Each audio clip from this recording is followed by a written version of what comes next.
इश्क किया था हमने भी, हम भी रातों को जागे थे। अरे इश्क किया था हमने भी, हम भी रातों को जागे थे।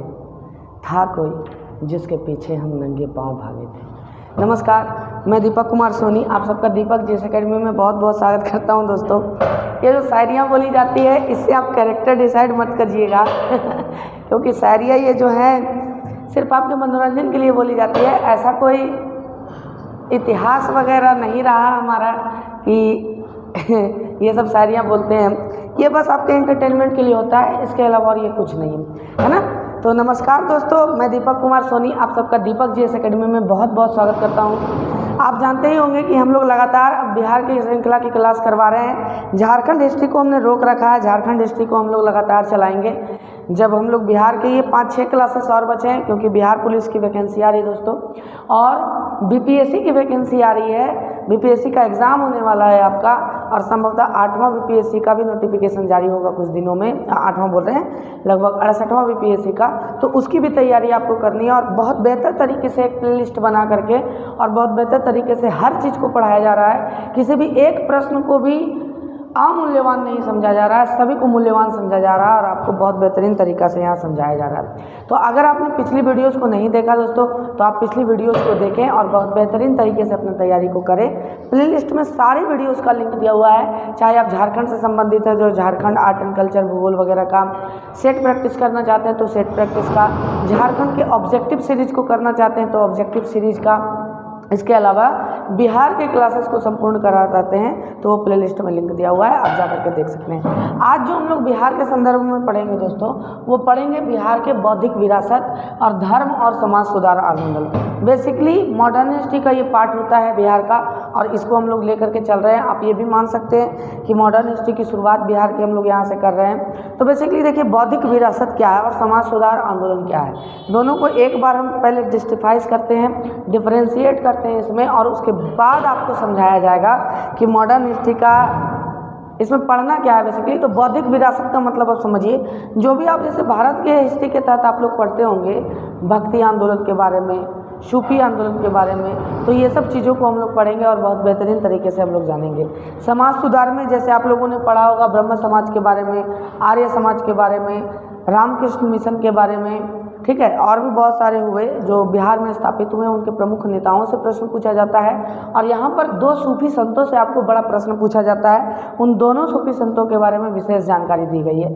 आइए सबसे पहले जानते हैं बौद्धिक विरासत के बारे में। तो अगर बिहार की धार्मिक रेशियो का बात करें दोस्तों, तो यहाँ पर हिंदू 83.2% है और मुसलमान लगभग 16.5% है। 0.12% का कोई लेना देना नहीं है दोस्तों। लगभग आप मान सकते हैं कि 83% हिंदू है और 16% मुसलमान है। बाकी में जो भी बौद्ध वगैरह या ईसाई वगैरह हैं वो बाकी में आ जाएंगे। अगर देखिए हम सूफी आंदोलन का बिहार में बात करें, तो बिहार के पहले जो सूफी संत थे वो इमाम ताज फकीह थे। आपको याद रखना है, कई बार प्रश्न पूछा जा चुका है बीपीएससी के स्तर से, सीडीपीओ में भी पूछा जाएगा इन सभी प्रश्नों को, और बड़ा डीप का पॉइंट हमने उठाया है और आपको याद रखना है ये, ठीक है। तो इमाम जो ताज फकीह थे वो पहले बिहार के सूफी संत थे जिन्होंने सूफी सिलसिले को बिहार में लाया। बेसिकली अगर भारत के स्तर पर बात की जाए तो कुतुबुद्दीन, आपको बता दें कि ख्वाजा मोइनुद्दीन चिश्ती थे जिन्होंने चिश्ती संप्रदाय को या सूफी सिलसिला को बिहार में लाया, ठीक है। अब बात करते हैं दोस्तों इमाम ताज फकीह का। और भारत में बिहार में जो सबसे ज़्यादा लोकप्रिय सिलसिला हुआ वो फिरदौसिया सिलसिला हुआ, या इसी को मनेरिया सिलसिला भी कहते हैं। अब क्यों मनेरिया सिलसिला कहते हैं? क्योंकि इसका ओरिजिनेटिंग जो था वो पटना के मनेर से ही था दोस्तों। मनेर लड्डू के लिए बड़ा फेमस है, मनेर के लड्डू, ठीक है। इसी में एक संत आएंगे, वहाँ से प्रश्न पूछा जाएगा आपको, और वो संत का नाम था संत मखदूम सफुद्दीन मनेरी, है ना। इनका जन्म मनेर में हुआ था दोस्तों, संत सफुद्दीन मखदूम मनेरी का। 1290 में इनका जन्म मनेर में हुआ, और इन्होंने एक पत्रों का संकलन लिखा था, और उस पत्रों के संकलन को मकतूबाते सदी कहा जाता है। बहुत महत्वपूर्ण है ना, मकतूबाते सदी किनके पत्रों के संकलन को कहा जाता है? तो शरीफुद्दीन याहिया मनेरी के पत्रों को संकलन को कहा जाता है। इनकी कुछ पुस्तकें थी, आदाबुल मुरीदीन, और मादनुली मानी, है ना, ये तीनों को आपको याद रखना है। मकतूबात सदी क्या थी? पत्रों का संकलन। शेख सैफुद्दीन याहिया मनेरी के द्वारा लिखा गया। अदाबुल मुरीदीन और मदनुली मानी किसकी रचनाएं हैं? शेख सरफुद्दीन याहिया मनेरी की रचनाएं हैं। इनकी मृत्यु 1381 में दोस्तों इनका इंतकाल बिहार शरीफ में हो गया और वहीं पर इनका कब्र बना हुआ है, वहीं पर इनका दरगाह है। आप जाकर के दर्शन भी कर सकते हैं और आशीर्वाद प्राप्त कर सकते हैं, ठीक है। उसके बाद एक बिहार में अलग प्रकार का संप्रदाय चला और वो संप्रदाय था दरियापंथी संप्रदाय। इसके जो संस्थापक थे दोस्तों वो दरिया साहब थे। इनका जन्म घरखंडा बक्सर में हुआ है, झारखंडा नहीं, घरखंडा बक्सर में हुआ है। इनकी मृत्यु 1780 में हो गया। देखिए इनको क्यों जाना जाता है, इन्होंने एक बात कहा था, यद्यपि ये क्या थे, ये मुसलमान थे, लेकिन इन्होंने जिस संप्रदाय की स्थापना की उसके तहत कहा कि ईश्वर ही सत्य पुरुष है, ईश्वर एक है और ईश्वर ही सत्य पुरुष है। ये इन्हीं का कथन था। आपसे प्रश्न पूछा गया है कि ईश्वर को सत्य पुरुष बताने वाले कौन से संत थे, तो दरिया साहब थे। देखिए इनके बारे में कहा जाता है कि नवाब मीर कासिम का संबंध बड़ा अच्छा था, जो बंगाल के नवाब हुए, जिन्होंने 1764 का बक्सर का युद्ध लड़ा, है ना, रॉबर्ट क्लाइव के साथ। जो नवाब मीर कासिम थे उनका संबंध बड़ा अच्छा था, दरिया साहब थे, और उन्होंने ही, नवाब मीर कासिम ने दरिया साहब को ही 101 बीघा ज़मीन दान में प्रदान की थी। कितनी बीघा ज़मीन? 101 बीघा ज़मीन दान में प्रदान की थी कि आप दरियापंथी संप्रदाय को क्या करें, बढ़ाएं और आगे बढ़ाएं, ठीक है। अब थोड़ा सा ईसाई धर्म को लेकर के चर्चा कर ले दोस्तों। जो बिहार में हमारे ईसाई धर्म है, तो बेसिकली 1620 में जहांगीर के आदेश पर ईसाई चर्च का गठन हो गया यहाँ पर, है ना, आपके बिहार में। ईसाई धर्म ग्रहण करने वाले जो थे वो मुकर्रब खान थे, जो जहांगीर के, देखिए मुसलमान जब ईसाई धर्म ग्रहण कर रहा है तो बहुत बड़ी बात होती है और ये प्रश्न पूछा जा सकता है, आपको ध्यान में रखना है। जहांगीर के एक सेनापति थे मुकर्रब खान, और मुकर्रब खान ने ईसाई धर्म को ग्रहण किया था। देखिए ध्यान से सुनिएगा, 1713 में बिहार का पहला चर्च पटना में स्थापित हुआ। याद रखना, मोस्ट इम्पोर्टेंट पॉइंट, बिहार का पहला चर्च कब स्थापित हुआ? तो 1713 में पटना में स्थापित हुआ दोस्तों। आज भी इसको पादरी की हवेली कहते हैं। क्या कहा जाता है? पादरी की हवेली आज भी कहा जाता है इसको, आप ध्यान में रखिएगा। अब आइए दोस्तों धर्म एवं समाज सुधार आंदोलन की तरफ हम चलते हैं कि बिहार में किस प्रकार से धार्मिक समाज सुधार आंदोलन हुए। आमतौर पर बिहार में जो ओरिजिनेट किसी भी मिशन का नहीं होगा, लेकिन जो बंगाल में ओरिजिनेट हुए उनकी शाखाओं से लोग प्रभावित थे और उनकी शाखाओं को बिहार में खोला।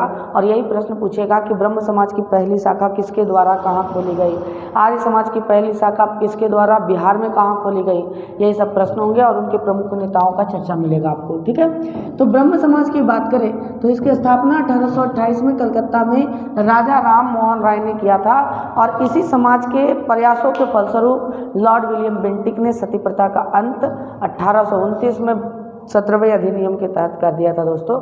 ये बातें आपको याद रखनी चाहिए, मॉडर्न हिस्ट्री में भी हम लोग पढ़ेंगे और उसको भी कंटिन्यू करेंगे यूट्यूब के क्लासेस में, ठीक है। ब्रह्म समाज की जो पहली शाखा स्थापित हुई बिहार में, वो बिहार के भागलपुर में 1866 में स्थापित हुई दोस्तों। डॉक्टर कृष्णनंदन घोष इसके संस्थापक थे। बिहार के ब्रह्म समाज की शाखा के संस्थापक कौन थे? डॉक्टर कृष्णनंदन घोष थे। प्रमुख नेताओं में अगर ब्रह्म समाज की बात करें तो गुरु प्रसाद सेन, प्रकाश चंद्र राय, हरिश्चंद्र बोस, निवारण चंद्र मुखर्जी, अघोर और कामनी देवी, याद रखिएगा, है ना। ये कुछ नेताओं के नाम पूछे जाएंगे, जैसे अघोर कामनी देवी किस समाज से संबंधित थी? तो ब्रह्म समाज से संबंधित थी, बिहार की नेता थी ये ब्रह्म समाज की, ठीक है, ध्यान से समझिएगा। आर्य समाज की बात करें तो देखिए बेसिकली आर्य समाज की स्थापना 1875 में स्वामी दयानंद सरस्वती ने किया था, और स्वामी दयानंद सरस्वती कट्टर हिंदुत्व के लिए जाने जाते थे। शुद्धि आंदोलन उन्होंने चलाया था कि जो भी मुसलमान हिंदू से मुसलमान में जबरन परिवर्तित हुए और फिर से हिंदू में आना है तो आप आइए, हम आपका शुद्धिकरण करके फिर से हिंदू में परिवर्तित करवा देंगे। ये स्वामी दयानंद सरस्वती का कथन था, है ना। तो देखिए अगर बात करें कि पहला आर्य समाज मंदिर बिहार में कहाँ खोला गया, तो 1885 में दानापुर में, पटना में। प्रमुख बिहारी नेता जो आर्य समाज से जुड़े हुए थे, बालकृष्ण सहाय, पंडित अयोध्या प्रसाद, डॉक्टर केशवदेव शास्त्री और भवानी दयाल सन्यासी, ये प्रमुख नेता थे जो आर्य समाज से जुड़े हुए थे दोस्तों। एक एक पॉइंट को आप नोट करते चले और लास्ट में स्क्रीनशॉट लेने का मौका आपको दिया जाता है। एक एक पॉइंट को नोट करते चले और बहुत बेहतरीन तरीके से अपनी तैयारी को करें और आगे बढ़े दोस्तों, ध्यान में रखिएगा, है ना।